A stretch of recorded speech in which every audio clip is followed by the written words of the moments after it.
Halo, Assalamualaikum warahmatullahi wabarakatuh. Mudah-mudahan kita semua ada dalam keadaan sehat walafiat. Pada tayangan berikut, kita akan bersama-sama menyimak di channel BIMscript tesis ini, yaitu tahap pertama berkenaan dengan bagaimana kita menentukan sebuah tema untuk dilakukan research atau penelitian setingkat S1.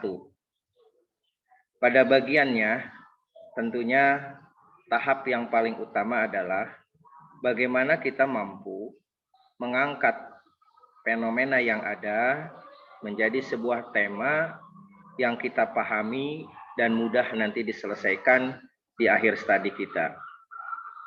Khususnya bagi sahabat-sahabat yang ada di jurusan pendidikan, silakan bisa sama-sama simak penjelasan berikut. Pada bagian ini, yang pertama akan saya share tentang bagaimana langkah-langkah kita menyusun atau mendapatkan tema dari sebuah skripsi yang akan kita buat.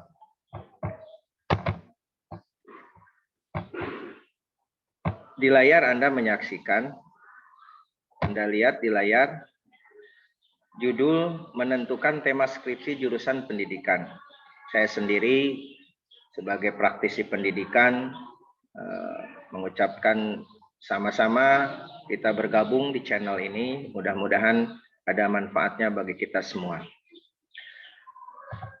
Tahap awal, saat kita akan menentukan tema sebuah skripsi, khususnya di bidang pendidikan, adalah lakukan analisis masalah, khususnya masalah-masalah yang ada di sekolah.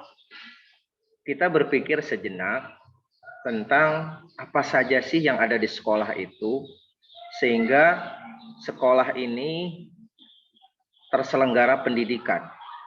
Pusat pendidikan itu adanya di sekolah. Maka orientasi kita dalam penelitian adalah bagaimana kita memahami berbagai masalah yang ada di sekolah. Untuk bisa memahami seperti apa yang terjadi di sekolah, ada standar yang sudah baku sekali kita maklum adalah tentang ketercapaian 8 standar pendidikan di sekolah. Fokusnya ke situ saja. Dari 8 standar pendidikan di sekolah, kita akan bisa mengembangkan, masuk ke sekolah, dan kita mencari sesuatu yang bisa diangkat menjadi sebuah tema skripsi. Dari 8 standar itu terbagi 2. Ada yang disebut standar akademik. Di dalamnya berkenaan dengan bagaimana standar isinya. Di dalamnya program sekolah, kurikulum sekolah. Yang kedua, berbicara tentang standar proses. Kita lihat bagaimana kegiatan pembelajarannya, bagaimana gurunya, kompetensi, dan lain sebagainya. Standar kelulusan, outputnya seperti apa sekolah.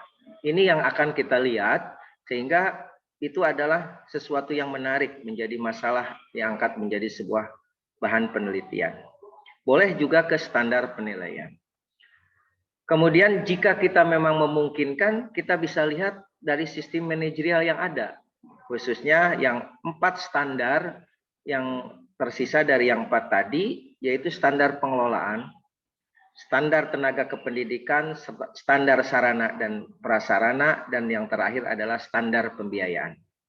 Ini 8 ini adalah bidikan kita agar kita mampu menemukan sebuah tema yang strategi dan mudah untuk kita selesaikan pada akhir pertanggungjawaban skripsi.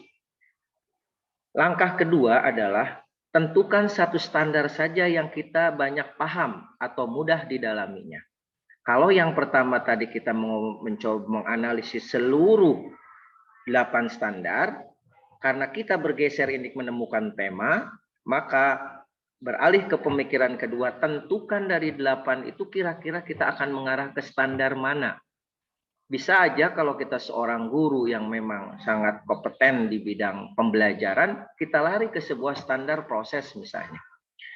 Saya contohkan di sini, misalnya berkenaan dengan standar proses. Kita amati satu persatu yang berkenaan dengan pelaksanaan pembelajaran di sekolah itu. Jadi kita sudah mulai fokus pada persoalan yang akan kita angkat. Jadi tidak blur lagi ke persoalan yang lain. Saya akan meneliti di sekolah itu tentang seperti apa pembelajarannya. Sebenarnya di dalam pembelajaran pun itu tidak sedikit, banyak hal. Apa yang akan kita angkat di sini? Munculkan langkah ketiga adalah munculkan pertanyaan-pertanyaan singkat. Misalnya berkenaan dengan guru. Bagaimana perencanaan pembelajaran guru? Anda lihat dokumennya, bagaimana perencanaannya? Sudah dibuat berdasarkan standar proses atau belum? Bagaimana RPP-nya? Bagaimana silabusnya? Yang kedua, bagaimana kegiatan pembelajarannya, kegiatannya. Yang ketiga, bagaimana kedisiplinan guru, bagaimana minat guru, bagaimana kompetensi gurunya, bagaimana komunikasi gurunya, bagaimana perhatian guru, bagaimana keaktifan guru. Nah, ini kan pertanyaan-pertanyaan yang bisa kita jawab setelah kita memahami dan mendalaminya. Ataupun mungkin berkenaan dengan materi pembelajaran, misalnya bagaimana sumber belajarnya, terlebih sekarang masa daring ini. Kita semua akan maklum seperti apa, bagaimana bahan ajarnya, metode yang digunakan pakai apa aplikasinya, bagaimana sistem evaluasinya. Ini pertanyaan-pertanyaan besar yang terkait dengan standar proses ini. Atau berkenaan dengan siswa, bagaimana prestasinya, bagaimana minat belajarnya, bagaimana kreativitasnya, bagaimana sikapnya. Misalnya masa pandemi ini pembelajaran berlangsung, tapi apakah ada sebuah bentuk support terhadap siswa terkait pendidikan karakternya misalnya, bagaimana sikapnya.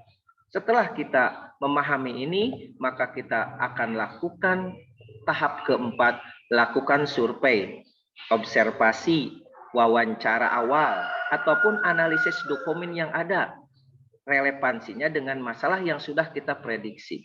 Kalau kita memprediksi bahwa guru itu ya kreativitasnya tidak begitu tinggi atau dalam arti keaktifan guru kurang baik, itu dari mana?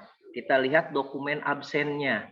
Kita banyak wawancara, tanya siswanya, observasi kegiatannya, tanya kepala sekolahnya. Itu kan survei awal. Kenapa ini dilakukan? Karena kita memang akan melakukan penelitian yang akurat. Setelah survei dilakukan, maka kita langsung ke tahap kelima.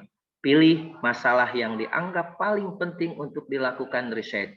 Setelah kita melihat ternyata aktivitas gurunya yang begitu beragam, misalnya dalam PJJ ini atau dalam pembelajaran saat pandemi ini, ataupun mungkin disiplin guru kurang, ataupun mungkin pemahaman guru terhadap kurikulumnya. Nah, di sini saya contohkan, misalnya pada aktivitas guru yang kurang disiplin dan siswa kurang termotivasi. Nah, di sini kan ada dua variabel yang kita bisa angkat. Aktivitas gurunya seperti apa? Karena dari awal sudah ada informasi bahwa memang keaktifan gurunya termasuk pada kategori rendah. Tapi kan itu baru produksi awal, belum sampai pada titik kebenarannya belum kita dalami. Baru hanya asumsi di sini. Nah, setelah itu ternyata bagaimana motivasi siswa, beberapa siswa hasil wawancara ternyata rendah. Tapi itu belum bisa jadi disebut kesimpulan, tapi karena belum kita dalami secara ilmiah. Maka dari masalah kedua yang sudah kita tentukan, angkat nomor ke-6, tentukan tema. Misalnya menjadi pengaruh kedisiplinan guru terhadap minat belajar siswa.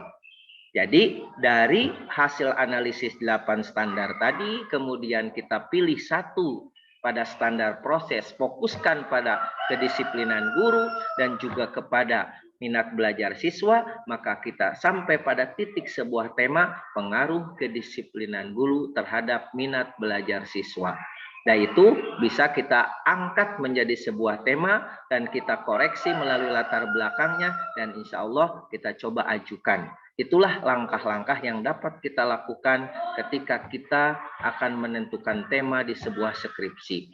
Karena dengan penentuan tema yang akurat akan mempermudah untuk penyelesaian di tugas akhir tersebut. Terima kasih, semoga semuanya sukses selalu dan kita semua ada dalam kesehatan dan bisa menyelesaikan tugas-tugas kita. Wabillahi taufiq wal hidayah. Wassalamualaikum warahmatullahi wabarakatuh.